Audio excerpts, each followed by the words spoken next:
আমাদের শখের বাগানে ফুল ফুটেছে।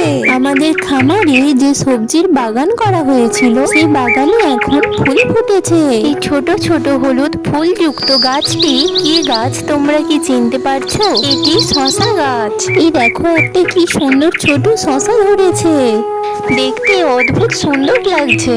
ফুলটা এখনো পর্যন্ত ঝরে যায়নি। আমাদের শখের এই বাগান চাষে শুধু শসা গাছ নয়, রয়েছে ঝিঙে গাছ, চিচিঙে গাছ এবং বরবটি গাছও।